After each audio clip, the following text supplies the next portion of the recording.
Hello students, I welcome all of you in my class. मैं हूँ राजेश शर्मा और आप देख रहे हैं मेरा channel study time by Rajesh Sharma. आज के इस वीडियो में हम बात करेंगे कक्षा 12 की अंग्रेजी की बुक फ्लेमिंगो का 5th चैप्टर इंडिगो। इंडिगो का अर्थ होता है नील और इस चैप्टर को लिखा है लुई फिशर साहब ने और ये फिलाडेल्फिया में पैदा हुए थे। एंड डियर स्टूडेंट्स, इस चैप्टर का भी हम अंग्रेज़ी से हिंदी में ट्रांसलेशन करेंगे। जो भी यहाँ पर आपकी डिफ़िकल्ट वर्ड्स आएंगे उनकी भी हम यहाँ पर हिंदी मीनिंग देखेंगे। और चैप्टर के अंत में जब ये पूरा हो जाएगा, काफ़ी लंबा चैप्टर है तो इसके 2-3 पार्ट आने वाले हैं, ये इसका पहला पार्ट है। तो अंत में जब ये चैप्टर पूरा हो जाएगा तो इसके बाद में हम इसके जो इम्पोर्टेंट क्वेश्चन आंसर्स हैं वो भी यहाँ पर देखेंगे, हल करेंगे उनको। तो बने रहें मेरे साथ और देखें वीडियो को शुरू से अंत तक। और इसके अलावा यदि आप मेरे चैनल पर एकदम नए व्यूअर हैं और आपने अभी तक मेरा चैनल सब्सक्राइब नहीं किया है तो प्लीज़ सब्सक्राइब कर लें। तो आइए शुरू करते हैं, लेट्स बिगिन। तो यहाँ पर ये आपके कुछ डिफ़िकल्ट वर्ड्स हैं जो दे रखे हैं आपके, जैसे अर्ज द डिपार्चर यानी जाने की प्रार्थना करना। कन्फ्लिक्ट ऑफ ड्यूटीज़, इसका मतलब होता है ड्यूटीज़ में कन्फ्लिक्ट, यानी कहने का मतलब कर्तव्यों में विरोधाभास। ये देखिए आप, harbour a man like me, सी के प्रॉप यानी समर्थन प्राप्त करो। इसका सीख का मतलब होता है प्राप्त करना या प्राप्त करो और प्रॉप का मतलब समर्थन। तो ये शुरू करते हैं हम इस चैप्टर को। When I first visited Gandhi in 1942, जब मैं गांधी जी से 1942 में पहली बार मिला, विजिटेड यानी मिला, एट हिज आश्रम, उनके आश्रम पर, इन सेवाग्राम के अंदर, इन सेंट्रल इंडिया, मध्य भारत के अंदर, ही सेड, तब उन्होंने कहा, आई विल टेल यू, मैं तुमको बताऊंगा या कहूँगा कि हाउ इट हैपेंड, कि ये कैसे हुआ था, दैट आई डिसाइडेड, कि मैंने निश्चय किया, to urge the departure of the British, अंग्रेज़ों को भारत छोड़ने के लिए। इट वाज इन 1917, ये 1917 की घटना थी। He had gone to the December 1916 annual convention of the Indian National Congress party in Lucknow, यानी दिसंबर 1916 में गांधी जी गए हुए थे। कहाँ गए हुए थे? लखनऊ, इन लखनऊ के अंदर गए थे। किस काम के लिए गए हुए थे? वहाँ पर क्या हो रहा था? इंडियन नेशनल कांग्रेस पार्टी का एनुअल कन्वेंशन हो रहा था, उसमें भाग लेने के लिए गए हुए थे। एनुअल कन्वेंशन का मतलब होता है वार्षिक अधिवेशन या वार्षिक समारोह या सभा। कन्वेंशन यानी अधिवेशन या सभा। और क्यों गए हुए थे? There were 2301 delegates and many visitors. और इस कन्वेंशन में भाग लेने के लिए वहाँ पर जो है लगभग 2301 डेलीगेट्स आए हुए थे। डेलीगेट्स का मतलब प्रतिनिधि, एंड मैनी विजिटर्स, इसके अलावा अन्य दूसरे विजिटर्स भी वहाँ पर थे। ड्यूरिंग द प्रोसीडिंग्स के दौरान, ड्यूरिंग यानी दौरान, और प्रोसीडिंग्स का मतलब कार्यवाही, तो कार्यवाहियों के दौरान गांधी रिकाउंटेड, गांधी जी ने कहा, क्या कहा गांधी जी ने? A peasant came up to me, एक पीजेंट मेरे पास आया। पीजेंट का मतलब होता है किसान। Looking like any other peasant in India, और ये जो पीजेंट जो मेरे पास आया था वो भारत के अन्य दूसरे जो पीजेंट होते हैं उन जैसा ही दिखाई दे रहा था। पीजेंट यानी किसान, फार्मर। कैसा दिखाई दे रहा था ये किसान?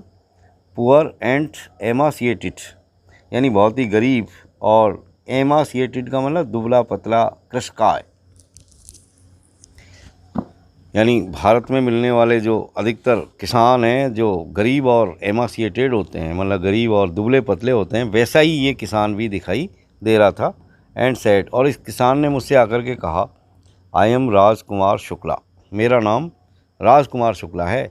आई एम फ्रॉम चंपारण, उसने आगे बताया कि मैं चंपारण से आया हूँ। And I want you to come to my district, और आगे उस व्यक्ति ने कहा, यानी उस किसान ने कहा कि मैं आपको मेरे डिस्ट्रिक्ट में, यानी मेरे ज़िले में ले जाने के लिए आया हूँ। Gandhi had never heard of the place, Gandhi ji ने कभी भी इस प्लेस का नाम नहीं सुना था, इस जगह का नाम नहीं सुना था। प्लेस यानी जगह या स्थान। It was in the foothills of towering Himalayas, ये जो चंपारण नाम की जगह है, जो स्थान है, ये कहाँ है? ये foothills of the towering Himalaya में है। कहने का मतलब ऊंचे हिमालय की तलहटी में बसा हुआ है। फुटहिल्स का मतलब होता है तलहटी, यानी पहाड़ के नीचे की जो तलहटी होती है, जो छोटे पहाड़ होते हैं उनको हम कहते हैं फुटहिल्स। टावरिंग हिमालय यानी ऊंचा हिमालय पर्वत। Near the kingdom of Nepal, इन नेपाल की राजधानी के पास में। किंगडम यानी राजधानी। Under an ancient arrangement, under an ancient arrangement. Ancient arrangement का मतलब प्राचीन समझौता या प्राचीन व्यवस्था। तो एक प्राचीन व्यवस्था के अंतर्गत the Champaran peasants were share croppers, ये जो चंपारण के जो पीजेंट्स थे, जो किसान थे, वो बटाईदार किसान थे, शेयर क्रॉपर्स थे। शेयर क्रॉपर्स का मतलब होता है बटाईदार किसान, यानी बट पर खेती करने वाले किसान। राजकुमार शुक्ला वास वन ऑफ देम, और राजकुमार शुक्ला भी ऐसे ही किसानों में से एक किसान था। He was illiterate but resolute. ये राजकुमार शुक्ला नाम का जो पीजेंट था, जो किसान था, ये इलिटरेट व्यक्ति था। इलिटरेट, लिटरेट यानी पढ़ा लिखा, और इलिटरेट का मतलब गंवार या बिना पढ़ा लिखा यानी अशिक्षित। इसके अलावा ये रिजोल्यूट भी था। रिजोल्यूट का मतलब अपने काम को करने का निश्चय रखने वाला व्यक्ति, यानी दृढ़ निश्चयी। कहने का मतलब ये राजकुमार शुक्ला एक कम पढ़ा लिखा यानी अशिक्षित और दृढ़ निश्चयी व्यक्ति था।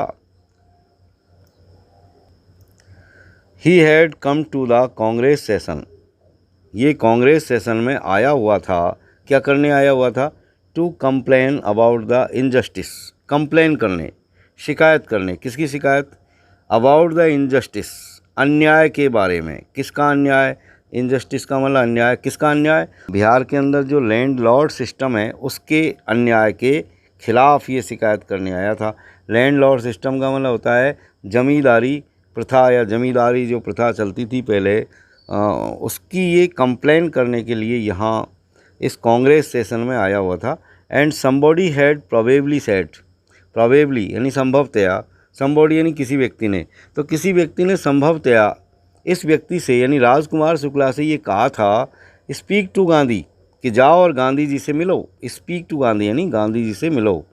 गांधी टोल्ड शुक्ला, तो गांधी जी ने शुक्ला को बताया या कहा कि ही हैड एन अपॉइंटमेंट, कि उसकी एक अपॉइंटमेंट है इन कानपुर, कानपुर के अंदर, यानी कानपुर में उसकी एक अपॉइंटमेंट है, यानी उसको किसी से मिलना है, यानी पहले से तयशुदा उसका प्रोग्राम है कानपुर जाने का।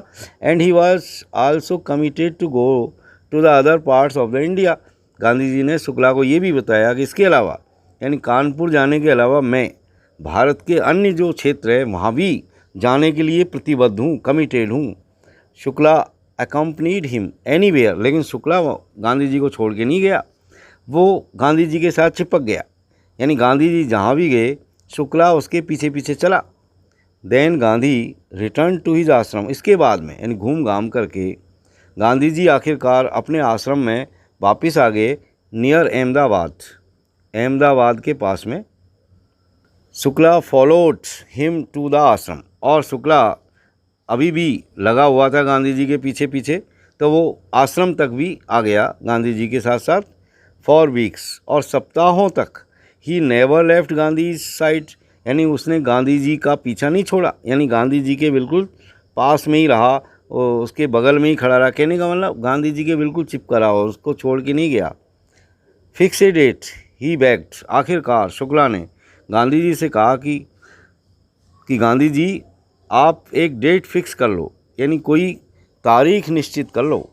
Impressed by the sharecroppers tenacity and story, Gandhi said, और आखिरकार गांधी जी ने उस शेयर क्रॉपर्स की यानी बटाईदार किसानों की टीनासिटी और स्टोरी से इम्प्रेस होकर के, कहने का मतलब उनकी लगन और उनकी कहानी से प्रभावित होकर के। टीनासिटी का मतलब लगन, और स्टोरी यानी कहानी, इम्प्रेस यानी प्रभावित होना। I have to be in Calcutta on such and such date, Gandhi ji ने कहा शुक्ला से कि मैं फ़लाँ फ़लाँ तारीख को, सच एंड सच ए डेट यानी फ़लाँ फ़लाँ तारीख को मैं कलकत्ता में मिलूँगा, यानी उन तारीखों में कलकत्ता में रहूँगा।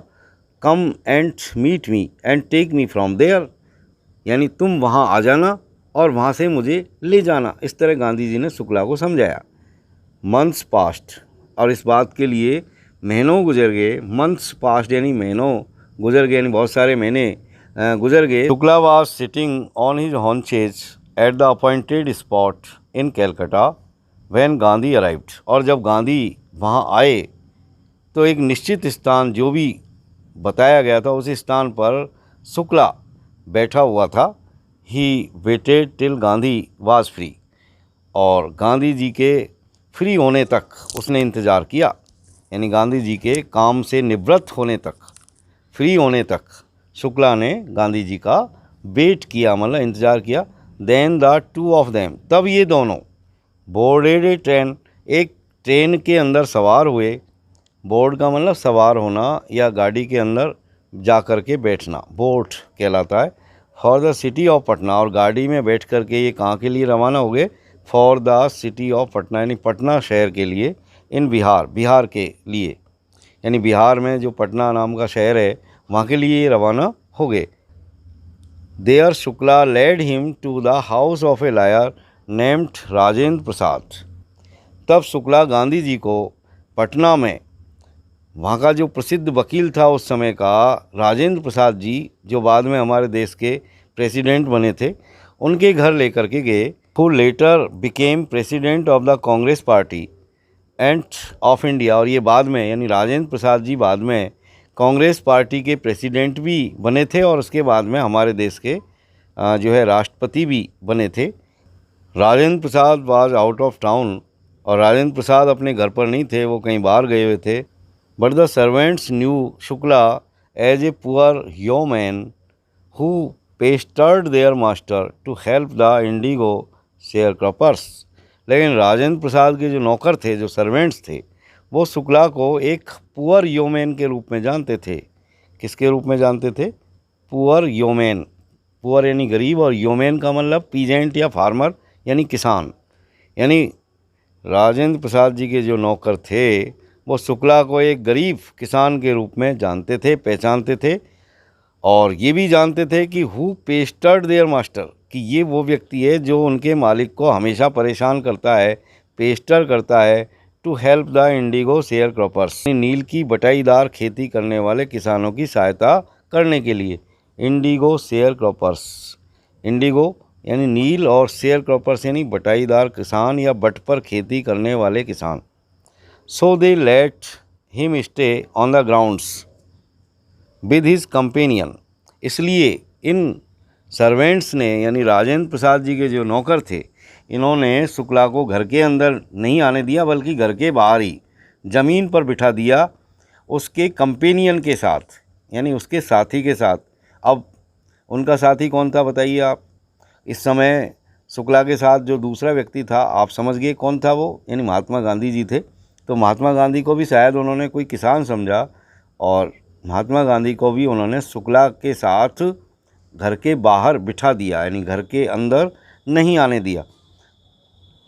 Gandhi whom they took to be another peasant, यानी गांधी जी को भी उन नौकरों ने एक दूसरा किसान ही समझा। But Gandhi was not permitted to draw water from the well, लेकिन गांधी जी को उन नौकरों ने जो बाहर कुआं था पानी का, उस कुएं में से पानी खींचने की अनुमति प्रदान नहीं की। क्यों? Lest some drops from his bucket pollute the entire source, कि कहीं पूरा का पूरा पानी जो है उनकी पार्टी में से जो बूंदें गिरेगी उससे कहीं वो पॉल्यूट नहीं हो जाए, यानी प्रदूषित नहीं हो जाए। इसके कारण नौकरों ने गांधी जी को कुएं में से पानी नहीं निकालने दिया। पॉल्यूट का मतलब प्रदूषित होना, एंटायर यानी पूरा, संपूर्ण, बकेट यानी बाल्टी, शोर्स यानी सोर्स यानी स्रोत। How did they know that he was not an untouchable, नौकरों ने ये समझा कि उनको कैसे पता चलेगा कि ये आदमी अनटचेबल नहीं था, यानी अनटचेबल का मतलब अछूत नहीं था, अनटचेबल यानी अछूत, यानी नौकरों ने ये समझा कि उनको क्या पता कि ये आदमी अछूत है या नहीं है, ये कहीं अपनी बाल्टी से जो है कुएं में डालेगा तो सारा पानी जो है ख़राब हो जाएगा। तो इस तरह उन नौकरों ने समझा और उन्होंने गांधी जी को कुएं से पानी नहीं निकालने दिया। Gandhi decided to go first to Muzaffarpur. अब वहाँ से गांधी जी ने जो मुजफ्फरपुर नाम का जो स्थान है ये चंपारण के रास्ते में पड़ता है। एन रूट का मतलब रास्ते में पड़ना। To obtain more complete information about condition that Shukla was capable of imparting. अब गांधी जी ने मुजफ्फर रुकने का सबसे पहले जाने का निश्चय क्यों किया? क्योंकि गांधी जी ऑब्टेन करना चाहते थे, प्राप्त करना चाहते थे मोर कंप्लीट इन्फॉर्मेशन, कुछ ज़्यादा पूर्ण जानकारी, अबाउट कंडीशंस, हालातों के बारे में, then Shukla was capable of imparting, यानी जो सूचनाएं शुक्ला ने गांधी जी को प्रदान की थी उससे ज़्यादा सूचनाएं लेना चाहते थे गांधी जी अपने स्तर पर। He accordingly sent a telegram to professor JB Kripalani. तो इस कारण गांधी जी ने मुजफ्फर जाने से पहले JB कृपलानी नाम का जो एक प्रोफेसर था जो मुजफ्फरपुर में रहता था, उनको जाने से पहले एक टेलीग्राम किया of the arts college in Muzaffarpur, जो कि मुजफ्फरपुर के आर्ट्स कॉलेज में प्रोफेसर थे, whom he had seen at Tagore Shanti Niketan school. और ये जो JB कृपलानी नाम के जो प्रोफेसर थे, इनसे गांधी जी की मुलाकात रविन्द्रनाथ टैगोर जी के शांति निकेतन नाम का जो आश्रम था वहाँ पर इनकी उनसे मुलाकात हुई थी। The train arrived at midnight. गाड़ी आधी रात के वक्त मुजफ्फरपुर जाकर के पहुँची। 15 अप्रैल 1917 को, यानी 15 अप्रैल 1917 को मिडनाइट का मतलब होता है मध्य रात्रि। तो मध्य रात्रि में जाकर के गाड़ी जो है मुजफ्फरपुर पहुंची थी 15 अप्रैल 1917 को। Kripalani was waiting at the station with a large body of students. और कृपलानी वहाँ बहुत सारे विद्यार्थियों के साथ, लार्ज बॉडी ऑफ स्टूडेंट्स यानी बहुत सारे विद्यार्थियों के साथ वेटिंग कर रहा था, मतलब इंतज़ार कर रहा था गांधी जी का। Gandhi stayed there for 2 days in the home of professor Malkani. और गांधी जी वहाँ पर प्रोफेसर मलकानी के घर पर 2 दिन के लिए रुके। A teacher in A government school. और ये प्रोफेसर मलकानी एक सरकारी विद्यालय में टीचर थे। It was an extra ordinary thing. ये एक एक्स्ट्रा ऑर्डनरी बात थी, असामान्य बात थी। एक्स्ट्रा ऑर्डनरी का मतलब होता है असामान्य, थिंग यानी बात या चीज़। तो it was an extra ordinary thing in those days, यानी उन दिनों में ये एक बहुत ही असामान्य बात थी। क्या चीज़ थी असामान्य बात? गांधी कमेंटेड, यानी गांधी जी ने बताया कि भाई ये उन दिनों में एक बहुत ही एक्स्ट्रा ऑर्डनरी बात थी कि फॉर ए गवर्नमेंट प्रोफेसर, एक सरकारी प्रोफेसर के लिए, to harbour a man like me, मेरे जैसे व्यक्ति को शरण देना, यानी मेरे जैसे व्यक्ति को घर में रखना, उन दिनों में बड़ी असामान्य बात थी। इन स्मॉलर लोकेलिटीज़, छोटी जगहों पर, स्मॉलर छोटी जगह, लोकेलिटीज़ का मतलब जगह। द इंडियंस वर अफ्रेड, भारतीय लोग अफ्रेड थे, यानी बहुत ही भयभीत थे। किस बात के लिए भयभीत थे? टू शो सिम्पैथी दिखाने के लिए, यानी एक तरीके से हमदर्दी दिखाने के लिए। For advocate of home rule, यानी स्वराज के लिए वकालत करना या समर्थन करने के लिए जो सिम्पैथी दिखाते थे, उसके प्रति भारतीय लोग बहुत ही जो है अफ्रेड थे, डरे हुए थे। यानी कहीं अंग्रेज़ उनको जेल में बंद नहीं करते, कहीं अंग्रेज़ जो हैं उनको कहीं जेल में नहीं डाल दे स्वराज का समर्थन करने के कारण। होम रूल का मतलब होता है Swaraj. The news of Gandhi's advent, advent का मतलब आगमन यानी आना। The news of Gandhi's advent and to the nature of his mission, यानी गांधी जी के आगमन और उनके इस मिशन का जो नेचर था, उसकी जो खबर थी, स्प्रेड क्विकली, वो बहुत तेज़ी के साथ फैली। Through Muzaffarpur and to Champaran, Muzaffarpur से होती हुई चंपारण तक, यानी मुजफ्फरपुर से लेकर के चंपारण तक गांधी जी के आने की और उनका जो मिशन था उसकी प्रकृति की जो खबर थी वो बहुत तेज़ी के साथ फैली।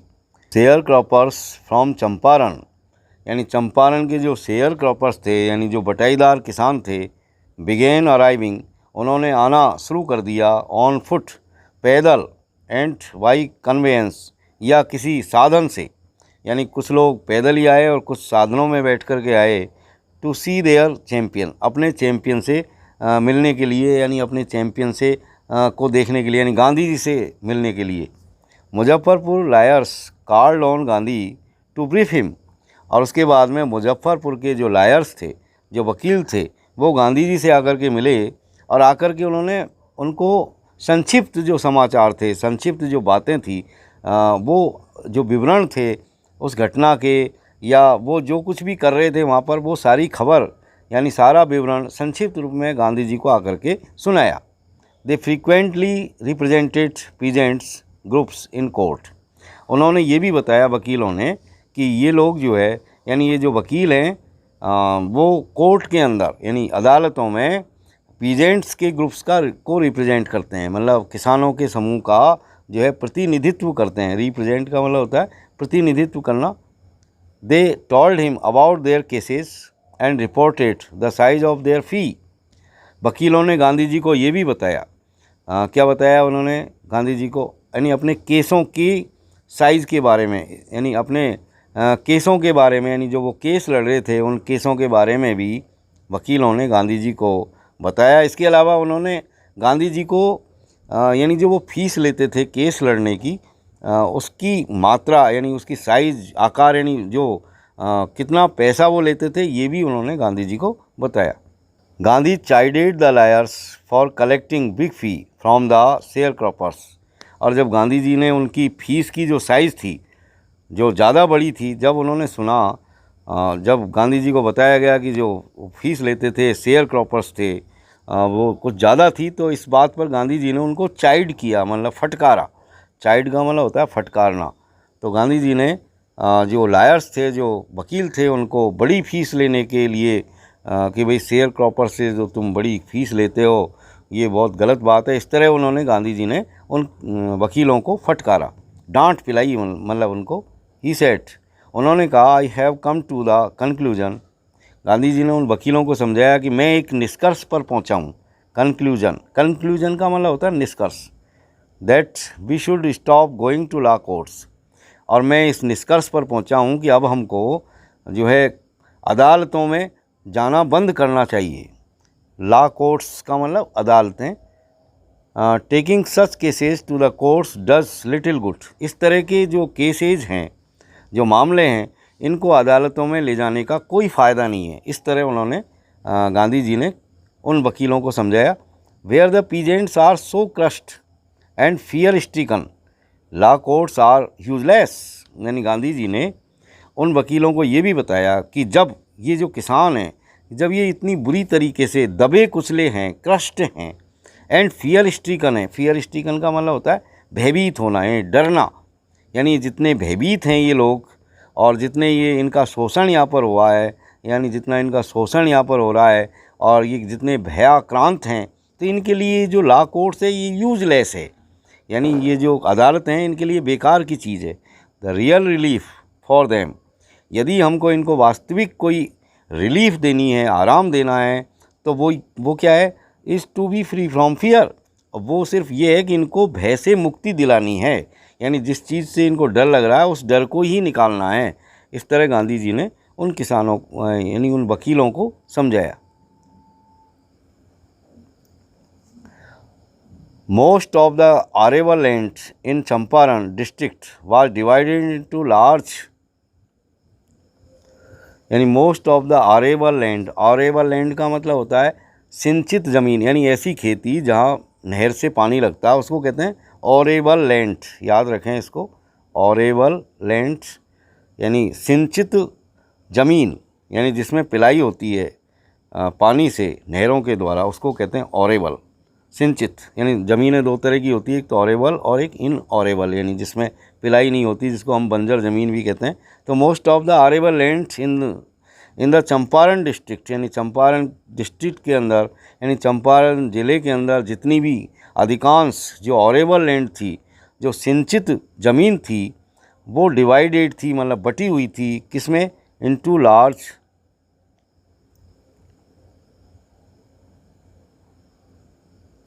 एस्टेट्स, यानी बड़े बड़े खेतों में बटी हुई थी, बड़ी बड़ी एस्टेट्स में बटी हुई थी, आउंड बाई इंग्लिश मैन, और उनके मालिक अंग्रेज़ थे and worked by Indian tenants, और वहाँ पर भारतीय किसान जो है काम करते थे। The chief commercial crop was Indigo, और इन खेतों के अंदर जो चीफ कमर्शियल क्रॉप थी यानी मुख्य जो नगदी फसल थी, चीफ कमर्शियल क्रॉप का मतलब मुख्य नगदी फसल, यानी जिसको बेच करके कैश प्राप्त किया जाए उसको हम कहते हैं कमर्शियल क्रॉप। जो खाने के काम में आती है क्रॉप वो कमर्शियल नहीं कहलाती, बल्कि ऐसी खेती जिसको हम बेच करके पैसा लाते हैं, जैसे सरसों है, ये इसी तरह इंडिगो है, तो जिनको हम मंडी में जाके बेचते हैं और हम पैसा लेकर के आते हैं उसको हम कहते हैं कमर्शियल क्रॉप। तो ये इंडिगो नाम की जो फसल थी वो वहाँ की चीफ कमर्शियल क्रॉप थी, कहने का मतलब प्रमुख नगदी फसल थी इंडिगो। इंडिगो मतलब नील। The landlords compelled all tenants to plant 3/20 और 15% of their holdings with indigo and surrender the entire indigo harvest as rent। और ये जो लैंडलॉर्ड्स थे, ये जो अंग्रेज ज़मींदार थे, वो कंपेल करते थे यानी मजबूर करते थे। कंपेल यानी मजबूर करना। किसको कंपेल करते थे? ऑल टीनेंट्स, सारे के सारे जो खेती करने वाले किसान थे, जो बटाईदार थे, उनको मजबूर करते थे क्या करने के लिए? टू प्लांट 3/20 और 15% ऑफ देयर होल्डिंग्स, यानी उनकी जो ज़मीन थी उनमें 15% खेती करने के लिए मजबूर करते थे। किसकी खेती? विद इंडिगो, यानी इंडिगो की खेती। And surrender the entire Indigo, और जितनी भी इंडिगो की पैदावार होती थी उस सब को एक रेंट के रूप में यानी किराए के रूप में सारी की सारी फसल को उन ज़मींदारों को जो है सरेंडर करने के लिए यानी उनको दे देने के लिए वो उनको कंपेल करते थे, मजबूर करते थे। हार्वेस्ट का मतलब होता है खेती, सरेंडर यानी सरेंडर करना, दे देना। This was done by long term contract, और ऐसा एक लंबे एक कॉन्ट्रैक्ट था, एक जो है संधि किसानों में और यानी टीनेंट के अंदर और लैंडलॉर्ड्स के अंदर एक संधि, इस तरह की एक कॉन्ट्रैक्ट इस तरह का था, इसी के अंतर्गत ऐसा हो रहा था। प्रेजेंटली, वर्तमान में, the landlords learned that Germany had developed synthetic Indigo. वर्तमान में यानी प्रेजेंटली अब ये हो रहा था वहाँ पर कि लैंडलॉर्डों को ये पता चल गया था, यानी ज़मींदारों को ये पता चल गया था कि जर्मनी ने सिंथेटिक इंडिगो डेवलप कर लिए, यानी कृत्रिम नील जो है विकसित कर लिए। डेवलप का मतलब विकसित करना, सिंथेटिक इंडिगो का मतलब कृत्रिम नील, कहने का मतलब जिसको खेत में नहीं उगाया जाता है, केमिकल के द्वारा बनाया जाता है। तो इस तरह की नील जो है जर्मनी के अंदर डेवलप हो चुकी है, इस बात का जो है लैंडलॉर्ड्स को पता चल गया था। तो दे देयर अपॉन ऑब्टेंड एग्रीमेंट्स, तो हुआ ये कि उन्होंने यानी लैंडलॉर्ड्स ने टीनेंट्स जो थे, यानी इस पर ये हुआ कि जो लैंडलॉर्ड्स थे यानी जो ज़मींदार थे, उन्होंने मज़दूरों से एग्रीमेंट प्राप्त कर लिए, यानी उन्होंने जो समझौता पत्र या जो संधि पत्र थे वो किसानों से वापस ले लिए। फ्रॉम द शेयर क्रॉपर्स थे यानी बटाईदार किसानों से। क्यों प्राप्त किए उन्होंने? To pay them compensation, compensation का मतलब होता है मुआवजा, यानी उनको मुआवजा देने के लिए। For being released from the 15% arrangement, यानी 15% का जो अरेंजमेंट था, जो व्यवस्था थी, इससे आज़ादी देने के लिए, इससे मुक्त करने के लिए उन्होंने क्या किया कि उन किसानों से कहा कि भाई जो अरेंजमेंट है, जो संधि पत्र है, जो हमारा कॉन्ट्रैक्ट हो रहा है, उसको हमको वापस दे दो और हम तुमको ये जो 15% का जो हमारा आपस में जो संधि है वो हम इससे तुमको आज़ाद कर देंगे। तो प्यारे बच्चों, इस तरह की चीज़ें हमने देखी अब तक इस चैप्टर के अंदर। और आगे क्या ये जो लैंडलॉर्ड है ये उनको आज़ाद करते हैं या नहीं करते हैं, और गांधी जी किस तरह चंपारण के शेयर क्रॉपर्स हैं उनको क्या आज़ाद करा पाते हैं या नहीं करा पाते हैं, ये सारी चीज़ें जानने के लिए आप बने रहें मेरे साथ और देखें मेरा इससे अगला वीडियो। तो that's all for today, see you again in next video. Till then keep watching my videos, have a nice time, stay at home, stay safe, stay healthy. Thank you very much for watching.